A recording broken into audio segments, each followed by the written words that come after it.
The chandeliers of the Frampton ballroom spilled light across silk and jeweled turbans, illuminating a crush of bodies moving through the ritual patterns of a country dance. The air carried the scent of beeswax, hothouse roses, and the faint, sour undernote of too many people in too warm a room. Near the musicians' gallery, where the press of bodies thinned and the music softened to a muffled thrum, Miss Helena Whitmore stood beside a marble pillar and watched the dancers wheel past. She had been standing there for an hour and 40 minutes.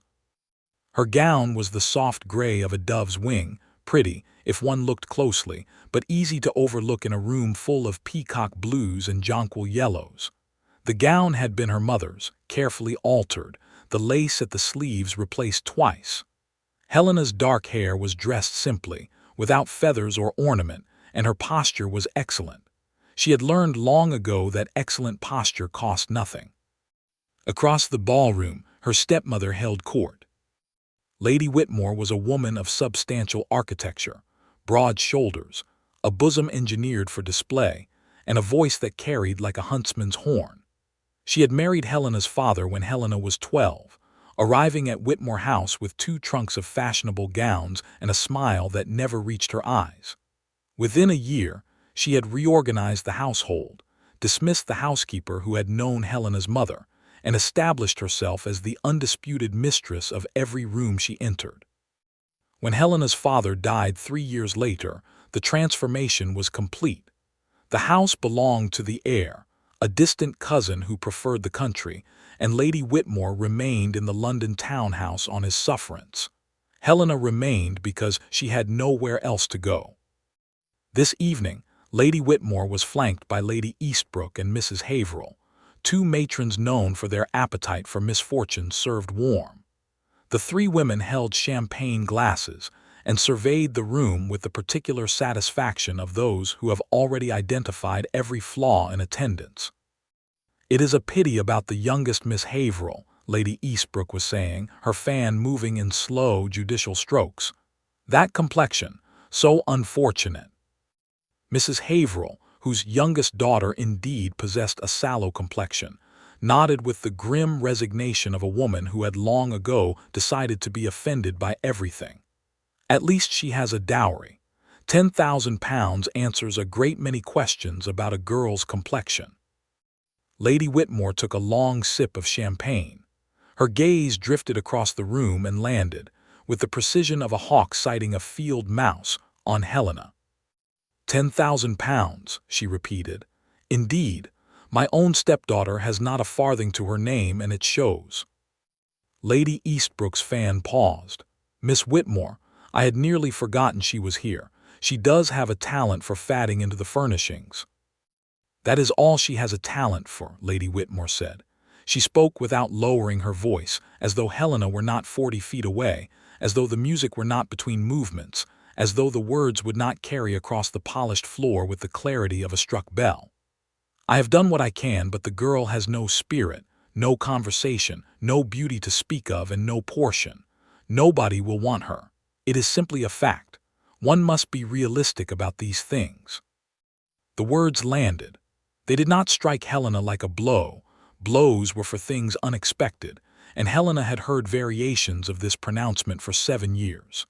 Instead, the words settled into the air around her like a familiar weight, the way fog settles into a valley, muffling and cold and entirely unsurprising. She did not flinch. She did not look toward her stepmother.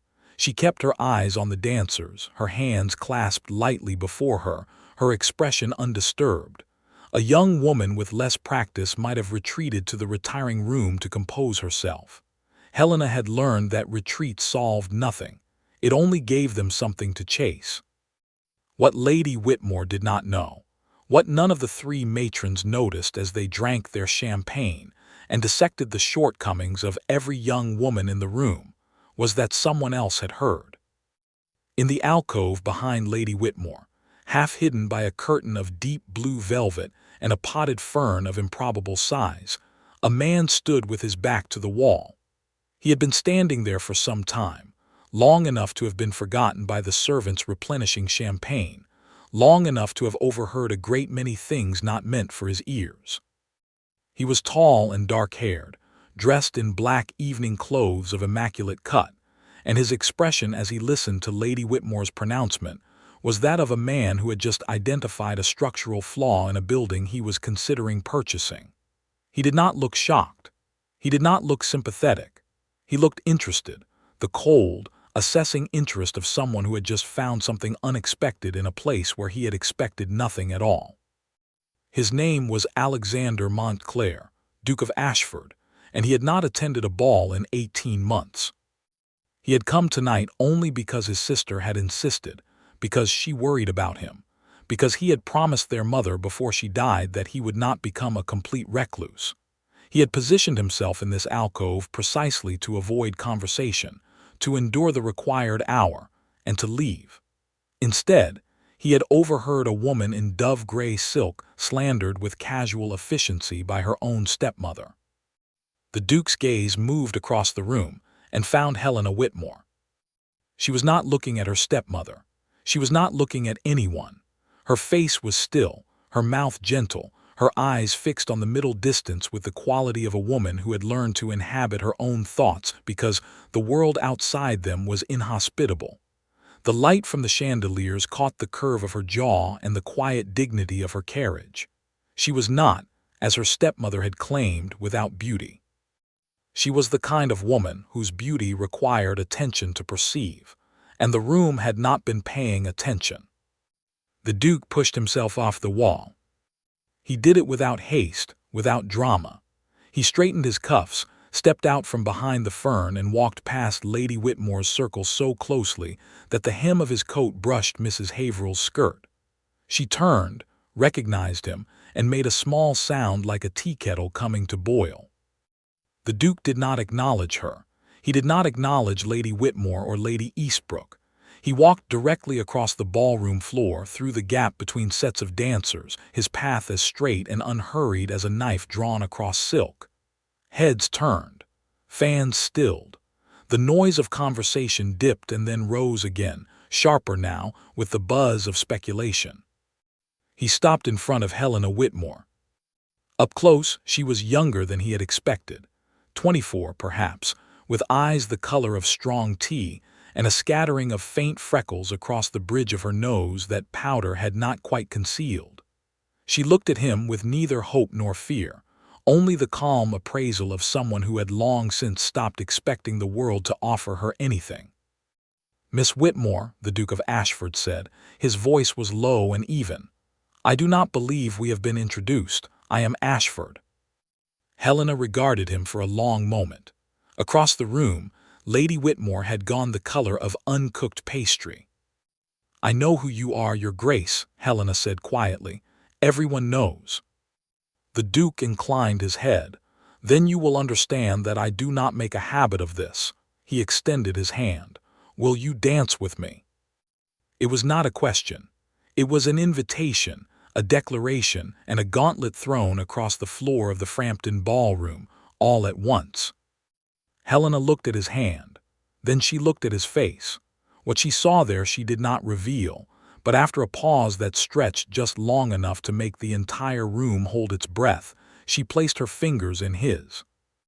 The orchestra, which had been about to begin the next set, hesitated. The Duke nodded to the conductor, and the music resumed. He led Helena onto the floor, and 200 people watched them take their places. Part 2. The dance was a cotillion, intricate and measured, requiring partners to meet and part and meet again. It was a dance that permitted conversation in fragments, a few words exchanged at each joining before the pattern drew the dancers apart. The Duke of Ashford used these fragments with the economy of a man who understood the weight of every word. "You have been standing alone for some time," he observed as they came together. "I am accustomed to it." Helena's hand in his was steady. Her steps did not falter. "Standing alone is not the same as being lonely, Your Grace." The dance parted them when they returned. His gray eyes held something that might have been amusement or might have been respect. Most young women would not make that distinction. "I am not most young women." The figures pulled them apart again. Helena moved through the steps with the precision of someone who had learned dancing from a governess who believed grace was a moral virtue. She did not look at the watching crowd, though she could feel their stares like pins pressed through silk. She had been invisible for so long that visibility felt like standing too close to a fire. When the Duke's hand found hers again, he said, "I overheard your stepmother." The words were delivered without preamble, without the cushioning that a lesser man might have employed. Helena's step did not falter, but something in her expression stilled. "I see," she said quietly. "I was standing in the alcove. She did not know I was there." I imagine not. She would never have spoken so candidly had she known a duke was listening. Helena's voice was dry, almost clinical. Her public performance is usually more polished. The duke studied her as they turned. "You are not distressed." "Would my distress change anything?" "That is not an answer." "It is the only answer I have." Helena met his gaze directly. The cotillion brought them close, their hands joined, the heat of the room pressing in around them. "She has been saying versions of that statement since I was 17. I have had 7 years to become accustomed. Shock has a limited shelf life, Your Grace." The music swelled. The Duke released her hand, and they separated into the pattern of the dance. Around them, other couples moved with varying degrees of grace, but Helena was aware that many eyes were not on their own partners. The Duke of Ashford had not danced in public since his wife died. That he had chosen to end his sequestration with a woman no one had noticed was a narrative the tongue would consume with the appetite of a fire-consuming dry timber. When they came together for the final figure, the Duke spoke again. "I did not ask you to dance out of pity." Helena looked up at him. His face was austere, the bones of it sharp and aristocratic, the mouth set in a line that suggested long practice at refusing to explain himself. He was not handsome in the way of Lord Caddington or the other young men who moved through ballrooms like peacocks. He was striking the way a cliff face was striking, unforgiving, difficult to look away from, and capable of making one feel very small. "Why did you ask me then?" Her question was direct without coquetry. The Duke considered. "Because your stepmother required contradiction, publicly and thoroughly." "Then I am a vehicle for contradiction." "If you wish to see it that way." "I see things as they are, Your Grace. It saves time."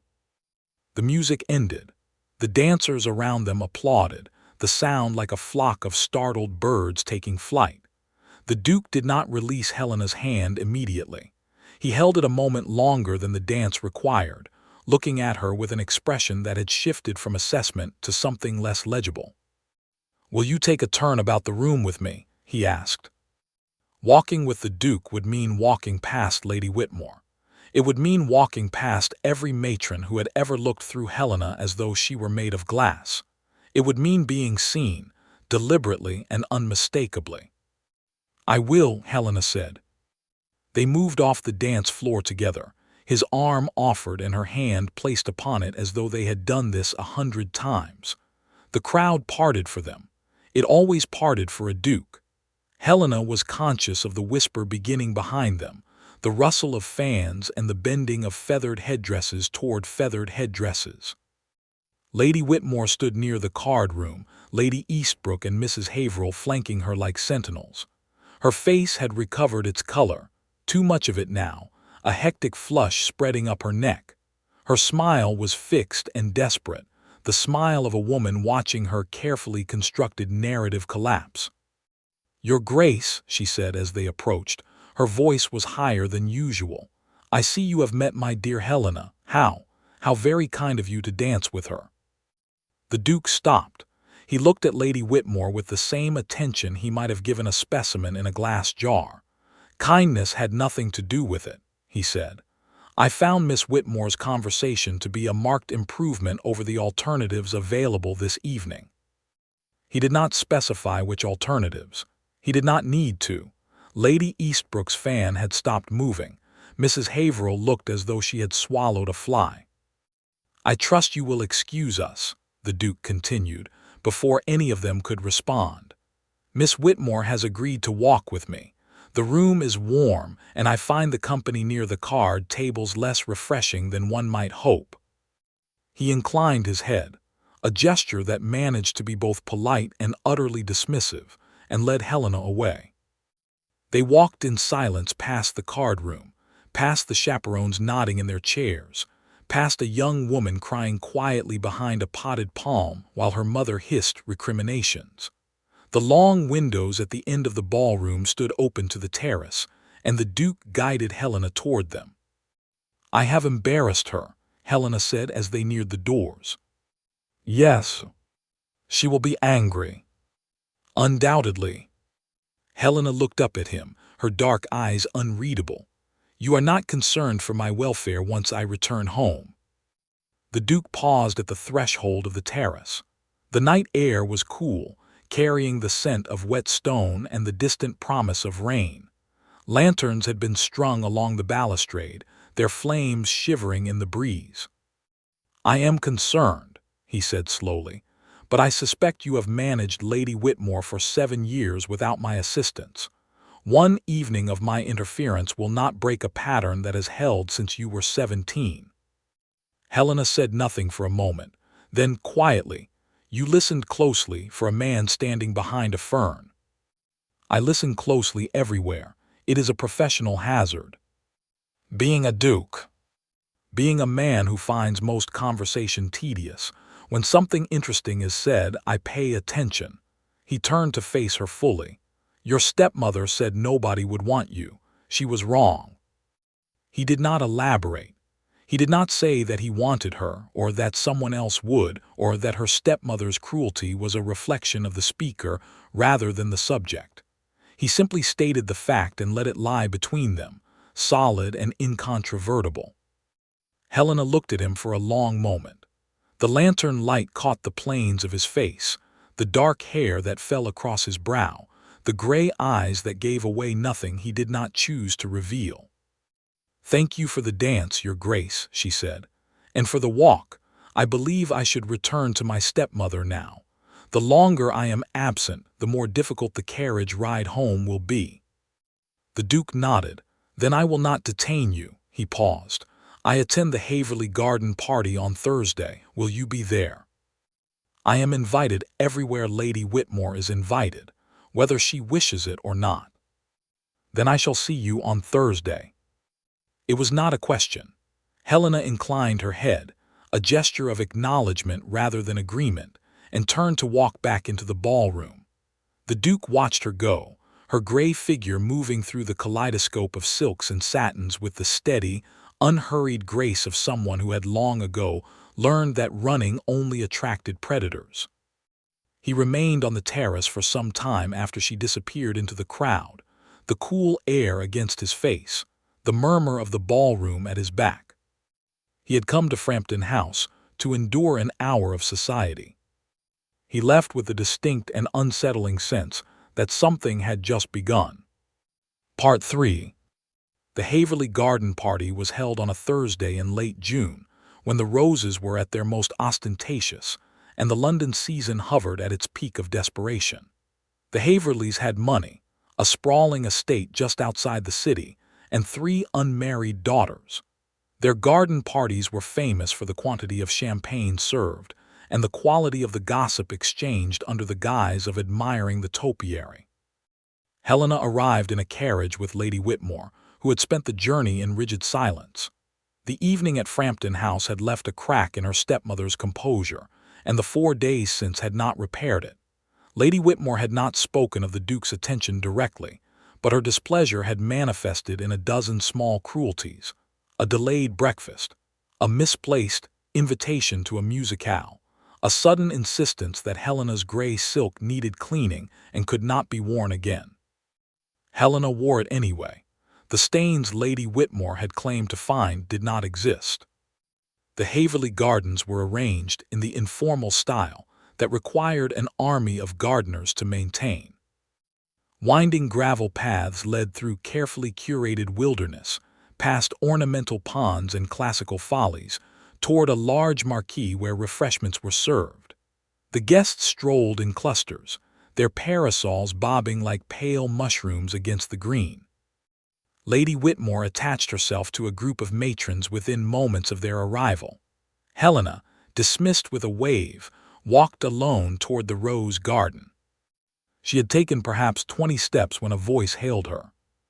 "Miss Whitmore, what a pleasure to find you here." Lord Caddington was approaching along the gravel path, his smile as polished as his boots.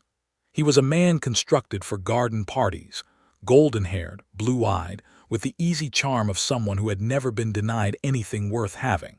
His title was minor, his estate was mortgaged, and his reputation for pursuing heiresses was so well established that mothers of wealthy daughters watched him the way farmers watched foxes. He had never, in 3 years of attending the same events, spoken more than 5 words to Helena Whitmore.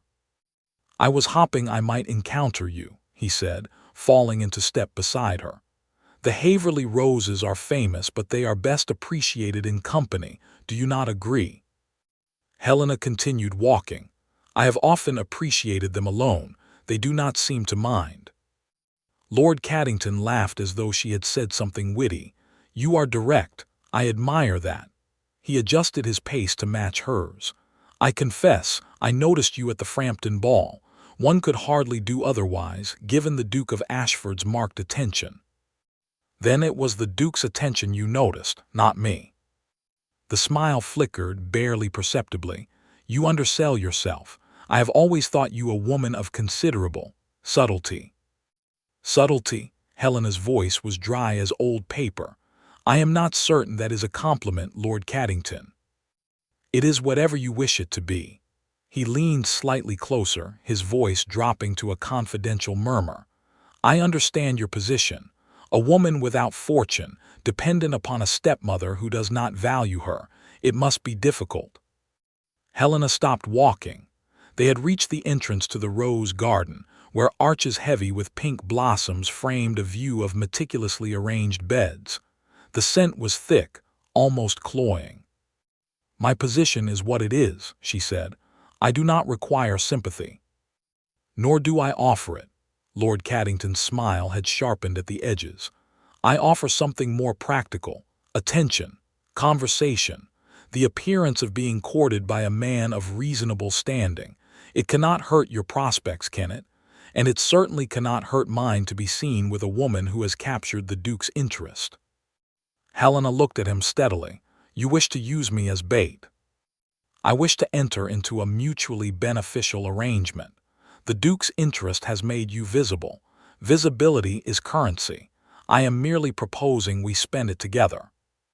Behind them, the murmur of the party continued, laughter, the clink of glasses, the distant notes of a string quartet. Helena stood in the archway of roses and looked at Lord Caddington's handsome, calculating face. "You are very honest about your dishonesty," she observed. "I find it saves time." The echo of her own words, spoken to the Duke on the dance floor, struck an unexpected chord. Helena tilted her head, studying Lord Caddington with new attention. He was not a fool. He was something more dangerous, a man who understood exactly what he was and had made peace with it. "You may walk with me through the roses," she said, "if you wish, but do not imagine I misunderstand what this is." Lord Caddington offered his arm. "I would never make that mistake." They walked through the rose garden together, their pace unhurried, their conversation light. To anyone watching, they appeared to be exactly what Lord Caddington intended, a charming gentleman and the suddenly visible young woman on his arm. Helena played her part without enthusiasm but with competence, answering his questions about the roses, offering observations about the weather, deflecting his more pointed remarks with the skill of long practice. They had made one full circuit of the garden when she saw the Duke. He stood near the ornamental pond at the garden's far end, speaking with his sister, Lady Margaret. He was dressed in a dark blue coat that made him look even taller, even more severe. His attention was not on his sister. It was on Helena, and on Lord Caddington's arm linked through hers. Lady Margaret, following her brother's gaze, raised an eyebrow. She was a woman of perhaps 40, handsome rather than pretty, with the same gray eyes as the Duke and an expression of lively curiosity. She said something to her brother that made his jaw tighten. Lord Caddington noticed the Duke at the same moment. His smile widened, and he drew Helena slightly closer, bending his head toward hers as though sharing a confidence. "Your Duke is watching," he murmured. "Shall we give him something to watch?" He released her arm and stepped back, executing a bow that was just deep enough to suggest intimacy without quite crossing the line into impropriety. "Thank you for the company, Miss Whitmore. I hope we may repeat it soon." He straightened, glanced toward the Duke with a smile that held nothing but pleasantry, and strolled away toward the marquee. Helena stood alone in the middle of the rose garden, the scent of blossoms thick around her. She did not move toward the Duke. She did not retreat. She waited, her hands clasped before her, her expression neutral as Lady Margaret and the Duke approached. "Miss Whitmore." The Duke's voice was even, but there was a tension beneath it like ice over moving water. "My sister, Lady Margaret Ashby." Lady Margaret's smile was genuine and warm, a striking contrast to her brother's reserve. "I have been hopping to meet you," she said. "My brother has told me almost nothing about you, which is, in itself, remarkable. He usually tells me precisely nothing about everyone, but in this case he has been particularly uninformative, which suggests he is thinking a great deal." "Margaret," the Duke said quietly, "I am only being truthful." Lady Margaret linked her arm through Helena's with the ease of a woman who had never encountered a social situation she could not manage. "Walk with me, Miss Whitmore. I want to hear about the roses. My brother can follow if he wishes." The Duke did follow, a silent presence at their backs as Lady Margaret led Helena along the gravel paths. She asked about the roses with what appeared to be genuine interest, pointing out varieties she had in her own garden, and asking Helena's opinion on the best placement for a new bed. Her conversation was easy and undemanding, and Helena found herself relaxing incrementally, the tension of Lord Caddington's company easing. "He will ask you to marry him, you know," Lady Margaret said without transition. "Not Caddington, my brother. He has not realized it yet, but he will." Helena stumbled slightly on the gravel. Lady Margaret's arm tightened to steady her. "I beg your pardon." "He has been impossible since the Frampton ball. Impossible, he paces. He stares out windows. He refused a dinner invitation from the Marquis of Linton because he had correspondence to attend to, which is a lie. He has no correspondence that cannot wait. He is thinking about you, and my brother does not think about people unless they matter." Lady Margaret glanced back at the Duke, who was walking several paces behind, his expression thunderous. "Do not tell him I said any of this. He would be furious." Helena did not know what to say. She had been prepared for condescension, for interrogation, for the polite hostility of a woman protecting her family's status. She had not been prepared for warmth, or for the casual assumption that a duke might be contemplating marriage to a woman with no fortune, no connections, and a stepmother who had publicly declared her worthless. "I am not," she began. "You are." Lady Margaret stopped walking and turned to face her. "Whatever you are going to say, you are wrong. I have known my brother his entire life. He does nothing without reason. He danced with you, he walked with you, he is here today because you are here. He does not yet understand his own motives, but I do." She smiled, a quick, sharp expression that was very like the Duke's. "Will you come to dinner at Ashford House tomorrow evening? I would like very much to continue this conversation, without my brother looming behind us like a storm cloud." Helena looked at her, at the handsome, open face, the intelligent gray eyes, the hand still resting on her arm. "I would be honored," she said. "Good." Lady Margaret released her arm. "I will send the carriage. Do not worry about Lady Whitmore. I shall handle her." She smiled again, and this time there was something almost predatory in it. "I have been handling difficult women since before you were born." She turned and walked back toward her brother, leaving Helena standing alone among the roses. The Duke looked past his sister, meeting Helena's eyes across the distance. He did not smile. He did not wave. He simply looked, and the weight of his attention was like a hand pressed against her chest. Then he turned and followed Lady Margaret toward the marquee, and Helena was left with the scent of roses and the dawning, impossible knowledge that everything was about to change. Part 4. The drawing room of the Whitmore townhouse was decorated in shades of mauve and gold that had been fashionable 15 years earlier and had since settled into a kind of stubborn decline. The curtains were heavy, the furniture was overstuffed, and the air carried the particular staleness of a room that was rarely open to sunlight. Lady Whitmore had chosen every piece herself, shortly after marrying Helena's father, and she had never seen a reason to change anything. She was not a woman who valued change. She was standing before the cold fireplace when Helena came in, a letter clutched in her hand. The letter had arrived an hour ago, delivered by a footman in Ashford livery. It was a thick, cream-colored envelope sealed with the Duke's crest, and it contained an invitation to a private dinner at Ashford House the following evening, addressed to Miss Helena Whitmore in Lady Margaret's elegant hand. Lady Whitmore had intercepted it before the breakfast tray arrived.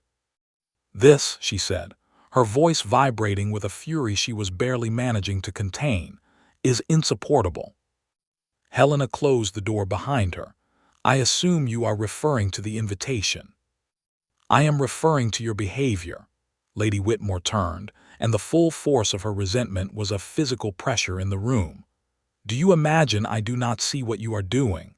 Flaunting yourself at the Duke, attaching yourself to his sister, making a spectacle of yourself at every event. You are making a fool of this family." Helena remained standing near the door. She did not sit. Sitting would suggest that this conversation was a negotiation, and it was not. "I have done nothing but accept the invitations extended to me. The Duke asked me to dance. Lord Caddington asked to walk with me. Lady Margaret invited me to dinner.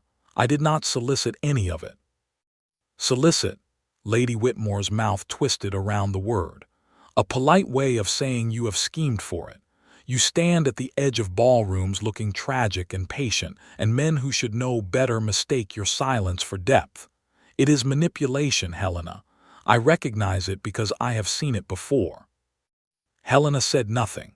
She had learned over 7 years that there were moments when silence was the only armor that could not be pierced. Lady Whitmore took her silence for guilt. She advanced across the room, the letter still crushed in her fist, her face mottled with the effort of maintaining composure. "Your mother was the same. She had that same look, that same quiet, patient, long-suffering look. She used it on your father until he married her, and then she used it to make him miserable for the rest of her short, inconvenient life." The words landed in the quiet room like stones, dropped into still water.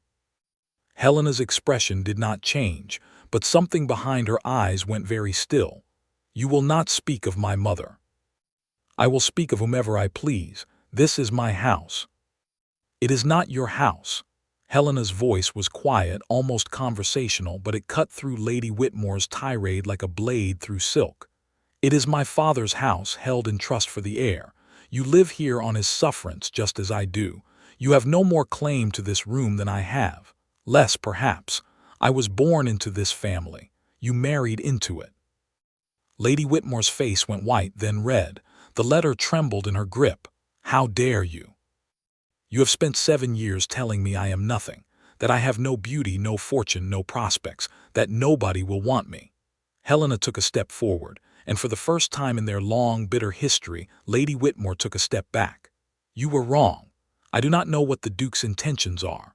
I do not know if he will offer for me or if he will forget me tomorrow. But I know that you were wrong, and that the wrongness of your words has been the foundation of my life in this house. I am not nothing. I have never been nothing. I am simply someone you could not bend, and you have never forgiven me for it."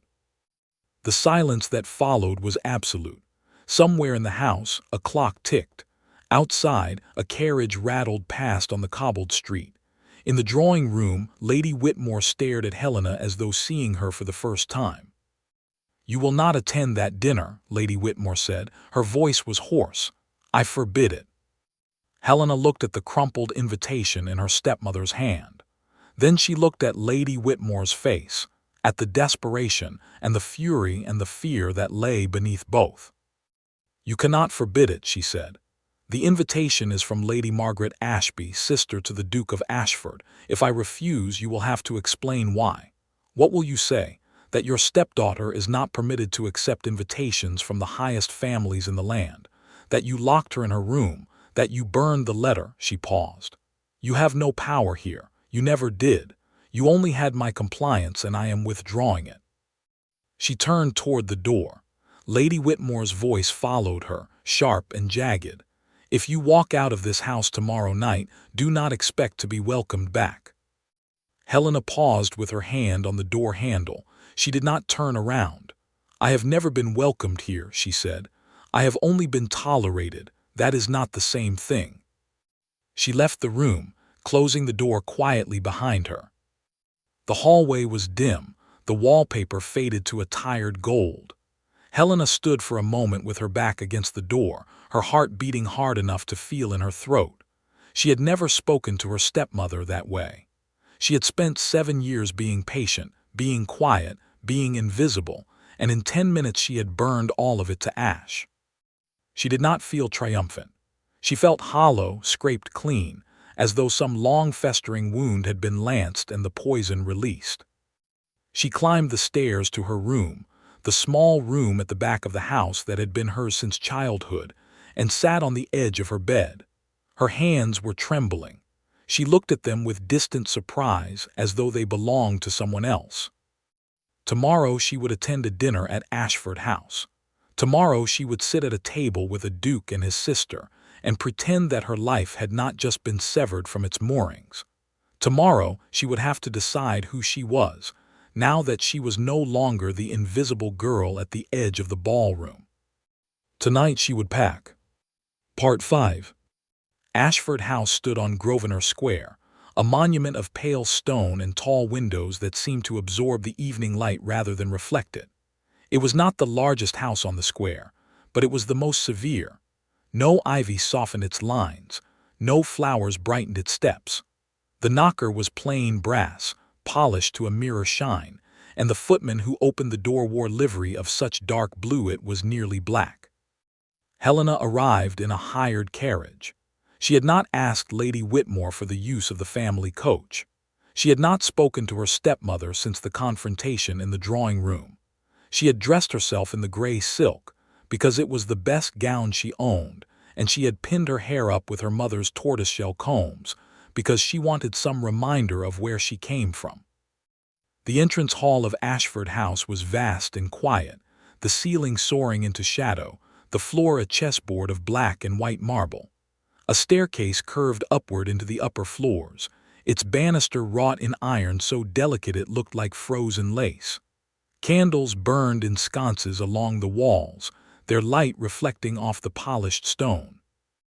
Lady Margaret was waiting at the foot of the stairs. She was dressed in deep green silk, her dark hair arranged with casual elegance, her smile immediate and warm. "Miss Whitmore," she came forward with both hands extended. "I am so glad you came. I confess, I was half afraid your stepmother would invent some excuse." "My stepmother and I have reached an understanding," Helena said.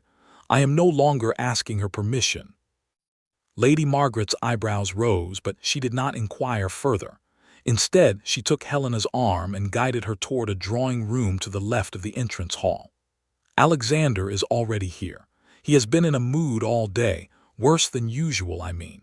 He snapped at his steward, dismissed his secretary, and spent 2 hours in the library staring at a book he was not reading. I find it encouraging." Encouraging. A man who is perfectly composed is a man who does not care. My brother is never perfectly composed anymore. I consider this progress. The drawing-room was smaller than the entrance hall, but no less imposing. Dark green walls held gilt-framed paintings of landscapes and horses, and a fire burned in a marble fireplace despite the mildness of the evening. The Duke of Ashford stood near the window, his hands clasped behind his back, his profile sharp against the dying light. He turned when they entered, and Helena felt the force of his attention like a change in air pressure. "Miss Whitmore." He crossed the room to greet her, and his bow was formal but not cold. "Thank you for coming. Thank you for inviting me." There was a pause, slightly too long to be comfortable. Lady Margaret looked between them with the expression of a woman watching a play she had already seen and was eager to watch again. "I shall see about dinner," she announced. "Do try to say something meaningful while I am gone. Both of you are perfectly capable of it." She swept out of the room, closing the door behind her with a decisive click. The Duke did not immediately speak. He stood near the fireplace, the flames casting shifting shadows across his face, and Helena stood in the center of the Aubusson carpet, her hands clasped before her, her posture impeccable. The silence stretched, but it was not an uncomfortable silence. It was a silence that seemed to have its own texture, its own weight.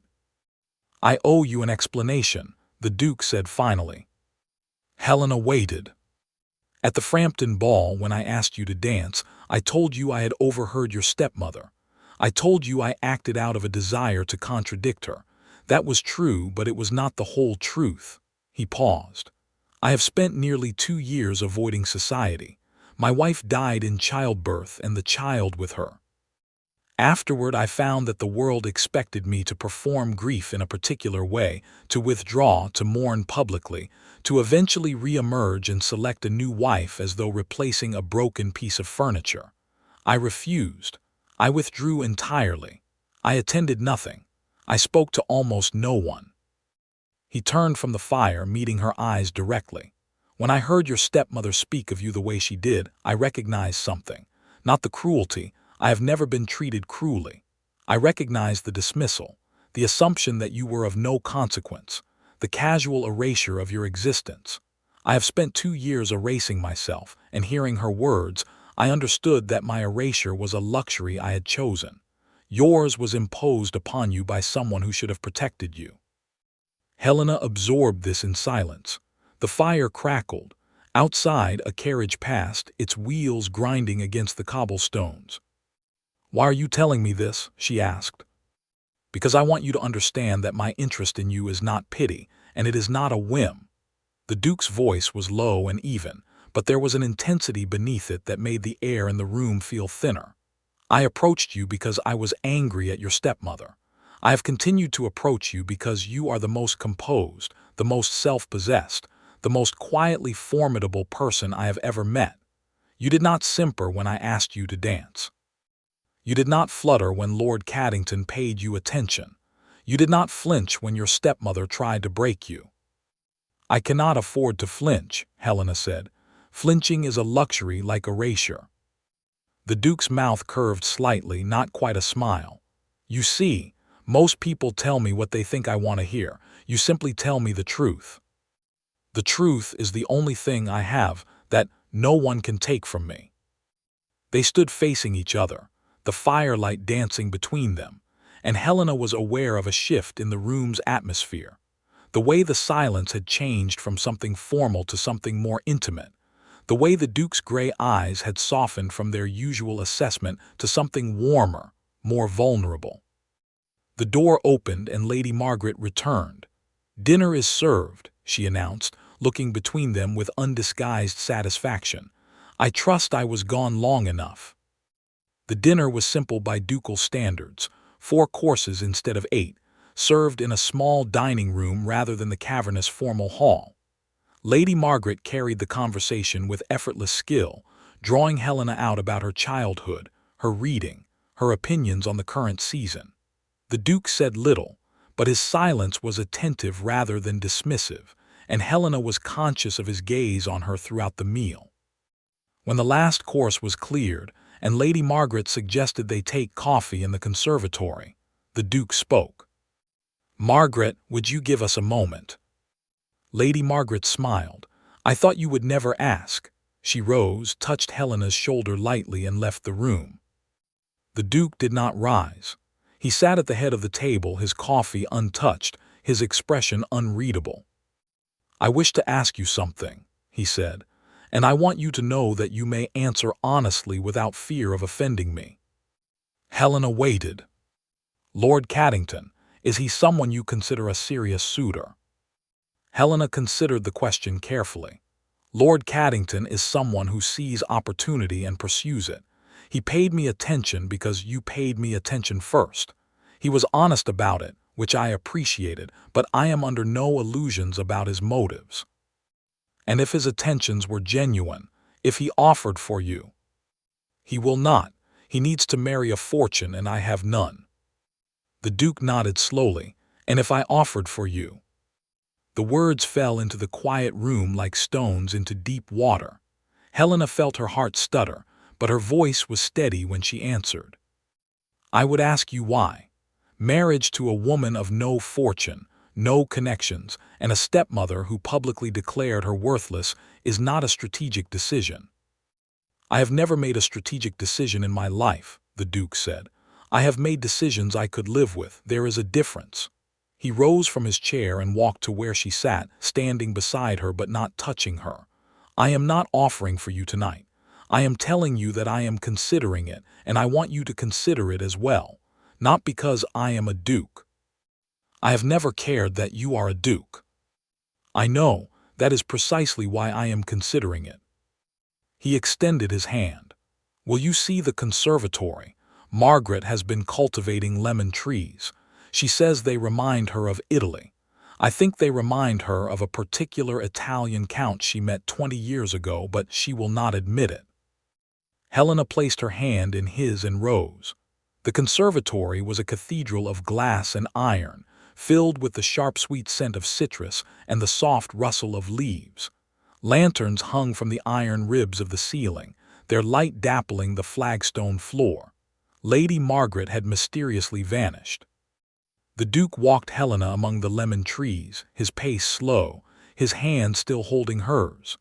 At the far end of the conservatory, where a fountain played softly in a stone basin, he stopped. I will call on you tomorrow, he said, if that is acceptable. It is acceptable. He lifted her hand, and for a moment she thought he would kiss it, the formal, expected gesture. Instead, he turned it over, looking at her palm as though it contained some secret he was trying to read. Then he released her. Good night, Miss Whitmore. Good night, Your Grace. She was halfway across the conservatory when he spoke again. Helena. She turned. The Duke stood where she had left him, the lantern light carving shadows across his face. I am not a man who changes his mind, he said. When I have decided something, I do not waver. I wanted you to know that. Helena looked at him across the distance, the lemon trees fragrant between them, the fountain murmuring its quiet song. Then I shall await your decision, she said. She walked out of the conservatory, through the silent house, and into the hired carriage that waited at the door. The night air was cool against her face, and high above Grosvenor Square, the first stars were beginning to appear. Part 6. The scandal broke on a Tuesday. Helena heard it first from the maid who brought her morning tea, a girl named Bess who had always been kind and who now could not meet her eyes. The rumor, Bess said, halting and miserable, was everywhere. It had spread through the servants' halls and the drawing rooms, through the coffee houses and the clubs, through the ballrooms and the card parties. It was on every tongue in London. Miss Helena Whitmore, the rumor went, had compromised herself with Lord Caddington. She had been seen alone with him in the Haverley Rose garden. She had accepted his attentions, encouraged his advances, and when he had refused to offer for her, she had tried to trap him with a false claim of impropriety. Lord Caddington, the poor man, had been forced to withdraw from society to escape her machinations. None of it was true, all of it was believed. Helena dressed herself in the dove-gray silk, because it was the only armor she had, and went downstairs. Lady Whitmore was in the drawing-room, seated on the mauve settee with a cup of chocolate and an expression of serene satisfaction. I trust you have heard the news, she said. Helena stood in the doorway. You did this. I merely confirmed what everyone already suspected. Lady Whitmore took a sip of her chocolate. You overreached, Helena. You thought you could rise above your station, and the world has corrected you. It is what the world does. The Duke will not believe it. The Duke, Lady Whitmore's laugh was light and genuine. My dear girl, the Duke has not been seen since the dinner at Ashford House. No doubt he has come to his senses. A man in his position cannot afford to associate with a woman of ruined reputation. Whatever interest he had in you, it is over now. Helena stood very still. The drawing-room smelled of chocolate and old upholstery and the particular sweetness of her stepmother's triumph. Outside, London went about its business, indifferent to the destruction of a woman's name. I am leaving, Helena said. I will stay at my mother's cottage in Hertfordshire. It is the only property my father could not entrust to anyone else. It belongs to me. Lady Whitmore set down her cup. The cottage is a hovel. You will not last a month. Then I will not last a month, but I will not stay here. She turned and walked out of the drawing-room, up the stairs to her small room at the back of the house. She packed a single trunk, her mother's gowns, her mother's combs, a miniature of her father, a small collection of books. Everything she owned fit easily, with room to spare. She was closing the trunk when Bess appeared at the door. Miss, she whispered, there is a carriage outside, not a hired carriage, a private one. The crest on the door is Ashford. Helena's hand stilled on the trunk. The Duke. No, Miss, Lady Margaret. Lady Margaret was waiting in the entrance hall, dressed for travel, her expression grim but composed. She looked at the trunk Bess was carrying and nodded. Good, you are already packed. That saves time. Lady Margaret. I heard the rumor this morning. I went directly to my brother. Her mouth tightened. He was already on his way out the door to call on you when I arrived. I told him to wait. I told him that charging into the situation like a bull into a china shop would only make things worse. She paused. I have never seen him so angry, not even when Elizabeth died. This was different. This was cold. Helena felt something shift in her chest. What did he do? He is the Duke of Ashford. He has resources you cannot imagine. By noon, he had statements from 3 servants who saw Lord Caddington approach you at the Haverley party, not the other way around. By 2 o'clock, he had a letter from Lord Caddington himself, admitting that he pursued you for access to the Duke and that nothing improper occurred. By 4 o'clock, he had traced the rumor to its source. Lady Margaret's gray eyes were steady. The source was your stepmother's lady's maid, acting on direct instructions from Lady Whitmore. The Duke has the signed confession. Helena sat down on the bottom step of the staircase. The marble was cold through her gown. What does he intend to do with it? That depends on you. Lady Margaret sat beside her, her green skirts pooling on the marble. He can make the confession public. He can clear your name within a day, but he will not do it without your permission. He sent me here to tell you that he will act. He will do whatever is necessary, but only if you ask him to. Helena looked at Lady Margaret. He wants me to ask. He wants you to choose him, not his title, not his influence, not his ability to solve problems. He wants you to choose him, Alexander Montclair, the man who has been alone for 2 years and has finally found someone worth not being alone for. Lady Margaret took Helena's hand. He is arrogant and difficult, and he does not know how to say what he means, but he means this. Helena closed her eyes. The marble was cold beneath her, and Lady Margaret's hand was warm, and somewhere in Grosvenor Square, a man with gray eyes was waiting for her answer. I will not ask him to rescue me, she said quietly. I will not begin whatever this is by being a woman who needed saving. If he wishes to act, he must act because he believes it is right, not because I requested it. Lady Margaret was silent for a moment. Then she laughed, a short, surprised sound. You are exactly as stubborn as he is. No wonder he cannot think of anything else. She released Helena's hand and stood. I will tell him what you said, but I would advise you not to travel to Hertfordshire just yet. Why not?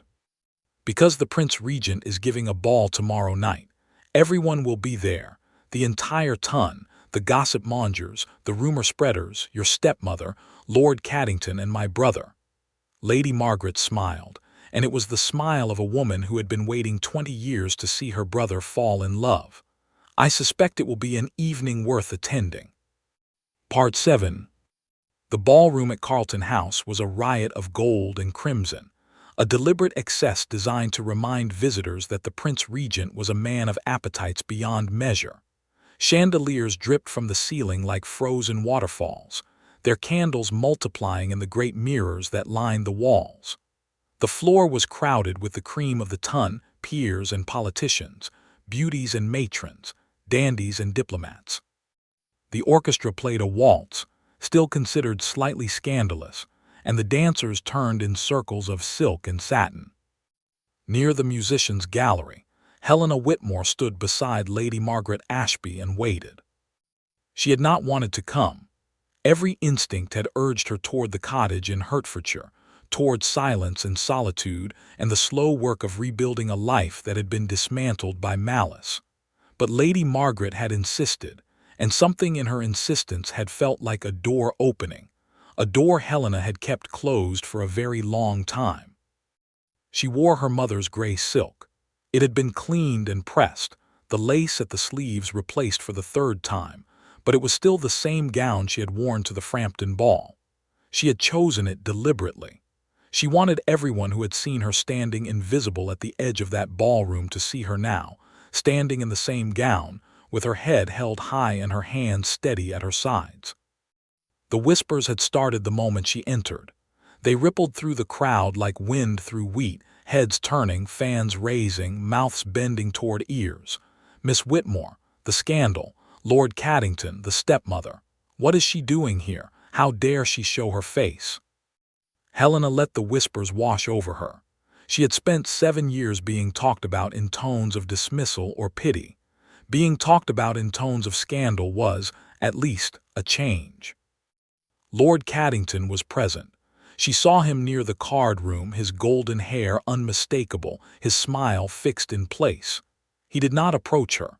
He did not look at her. He was standing with a group of young men, laughing at something, performing the carelessness of a man who had nothing to fear. Lady Whitmore was also present, in a gown of alarming crimson, her face flushed with the heat of the room and the pleasure of her triumph. She had seen Helena enter and had turned away with elaborate disdain, but Helena noticed that her stepmother's hands were gripping her fan tightly enough to whiten her knuckles. "He is not here yet," Lady Margaret murmured. Helena did not ask who she meant. "I did not expect him to be." "He will come, he promised me." The waltz ended. The dancers applauded. The orchestra began tuning for the next piece, a discordant murmur of strings and woodwinds. The Prince Regent, resplendent in a coat that required at least 3 men to button, held court near the center of the room, surrounded by those fortunate enough to have been acknowledged. And then the music stopped. Not between pieces, in the middle of tuning, the conductor's baton faltered as a footman approached the orchestra and spoke urgently. The musicians lowered their instruments. The room, conditioned to respond to any break in the expected pattern, began to quiet. The Duke of Ashford walked to the center of the ballroom floor. He was alone. No companion, no sister, no retinue of servants. He was dressed in black, severe as a blade, and his face was the face of a man who had passed beyond anger into something far more dangerous, absolute certainty. The crowd parted for him. It always parted for a duke. He stopped in the exact center of the floor, beneath the largest of the chandeliers, and he raised his voice. It carried through the silent room with the clarity of a bell struck once. "I have an announcement." The silence deepened. Not a whisper, not a rustle. Every eye in Carlton House was fixed on the Duke of Ashford. "A rumor has circulated through London this week. It concerns Miss Helena Whitmore and Lord Caddington. The rumor alleges improper conduct. It alleges scheming. It alleges a woman attempting to entrap a man above her station." He paused. "Every word of it is a lie." The silence shattered. Whispers erupted, fans snapping open, heads turning toward Lord Caddington, toward Lady Whitmore, toward Helena standing at the edge of the room in her gray silk gown. The Duke continued, his voice cutting through the noise. I have in my possession a signed confession from Lord Caddington, acknowledging that he pursued Miss Whitmore of his own volition, and that she behaved with perfect propriety at all times. I have a signed confession from the maid who spread the rumor, acknowledging that she acted on the direct instructions of Lady Whitmore, Miss Whitmore's stepmother. His gaze found Lady Whitmore in the crowd, and she went the color of old milk. These documents will be made available to anyone who wishes to examine them. The truth of this matter is not in question. He turned slowly, surveying the room. His gray eyes were cold, but his voice, when he spoke again, had shifted. It was no longer the voice of a duke delivering a pronouncement. It was the voice of a man speaking for himself. I am the Duke of Ashford. I have wealth, position, and the freedom to choose my own path. I have spent 2 years in solitude because I found nothing in society worth returning to. He paused.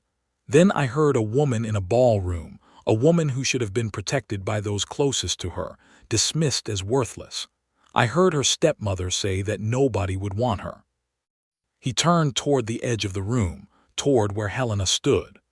The crowd between them parted, as though some invisible hand had swept it aside, and suddenly there was nothing but empty floor between the Duke and the woman in gray silk. I want her, the Duke said. His voice was not loud, but it carried to every corner of the room. I want her as my wife, if she will have me. He crossed the floor. Every step was deliberate, unhurried, the stride of a man who had never run from anything in his life. The candles glittered on the chandeliers, the mirrors reflected his progress from 100 angles, and the ton watched in stunned silence as the Duke of Ashford walked past dukes and earls, and the Prince Regent himself to reach the quiet woman at the edge of the room. He stopped before Helena Whitmore. His gray eyes met her dark ones, and the question he had not quite asked in the conservatory of Ashford House hung between them, waiting. I am asking, he said quietly, not because you requested it, not because I owe you anything, because I have spent my entire life surrounded by people who wanted something from me, and you are the only person who has ever simply stood still and let me come to you. Helena looked at him. She looked at the room behind him, at Lord Caddington's pale face, at Lady Whitmore's stunned expression, at Lady Margaret's quiet smile, at the hundreds of faces watching, waiting, holding their breath. She did not speak. Words felt inadequate, too small for the magnitude of the moment. Instead, she extended her hand. The Duke looked at it. He looked at her. And then, in front of the entire ton, the Duke of Ashford, the coldest, the most remote, the most untouchable man in London, took Helena Whitmore's hand and raised it to his lips. He did not kiss it formally, as he had done before. He pressed his mouth to her fingers and held it there, his eyes closed, his shoulders releasing a tension Helena had not realized he was carrying. When he straightened, his eyes were bright. Is that a yes? It is not an answer at all, Helena said, and her voice was steady, though her heart was beating so hard she could feel it in her throat. It is an invitation. You may ask me properly in private without an audience. The Duke's mouth curved into something that was almost a smile. Then I will, tonight, after the ball, he paused. Will you walk with me? I find the company near the card tables less refreshing than one might hope. The echo of his words at the Frampton ball, a lifetime ago, struck Helena with unexpected force. She felt her own mouth twitch in response, the first genuine smile she had allowed herself in days. I will. She placed her hand on his arm, and they walked together through the silent, staring crowd. The whispers rose behind them like a tide, but this time, the whispers were not about a woman nobody wanted. They were about a duke who had publicly declared his love, and the woman in gray silk who had not needed to say a word. At the edge of the room, Lady Whitmore stood rigid, her crimson gown suddenly garish. Her triumph collapsed into dust. Lord Caddington had vanished. slipping away toward the card room like a man who understood that his credit had expired. Lady Margaret watched her brother lead Helena toward the terrace, and her smile was the smile of a woman who had been right about everything. Outside, the night air was cool and sweet, carrying the scent of the gardens and the distant murmur of the city beyond. Lanterns lined the terrace, their flames shivering in the breeze. The Duke did not release Helena's arm. They walked to the balustrade and stood looking out at the darkened gardens. "I meant every word," he said quietly. "I know. I should have done it sooner. I should never have let the rumor spread. I should have." "You did exactly what needed to be done." Helena turned to face him. "You did not ride to my rescue. You gathered the truth and you gave me the choice of how to use it. And when I did not ask, you acted anyway because it was right." She paused. "That is not rescue. That is partnership." The Duke looked at her for a long moment. The lantern light carved shadows across his face, softened the hard lines of his jaw, caught the gray of his eyes and turned them silver. "Helena Whitmore," he said, "will you marry me?" The question hung in the night air, simple and direct, stripped of all the ceremony and spectacle of the ballroom. It was just a man and a woman on a terrace, with the stars beginning to appear overhead and the scent of roses drifting from the gardens below. Helena looked at him, at this difficult, arrogant, deeply human man who had transformed himself not because she demanded it, but because he had recognized something in her that was worth changing for. "Yes," she said, "I will marry you, but I will not simper." The Duke of Ashford laughed. It was a quiet sound, rusty with disuse, as though his lungs had forgotten how to produce it. "I would not recognize you if you did." He took her hand again, but this time he did not kiss it. This time he simply held it, his fingers intertwined with hers, as they stood together on the terrace and looked out at the darkness. Inside, the orchestra resumed playing. The scandal would burn for weeks, then fade. Lady Whitmore would leave London before the season ended, her reputation in ruins. Lord Caddington would find another heiress to pursue and another scheme to construct. The Ton would find other gossip to consume. But for now, in the quiet of the terrace, there was only the Duke and the woman in gray silk, the woman nobody had wanted, who had turned out to be the only thing he needed. "You know," she said after a moment, "I still do not own a proper ball gun." The Duke looked down at her, and his expression was not the cold mask of the peerage but something open, something unguarded, something that had been buried for 2 years and was only now being allowed to see the light.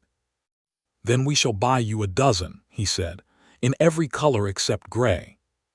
Helena smiled, and the Duke of Ashford smiled back, and the night settled around them like a promise kept.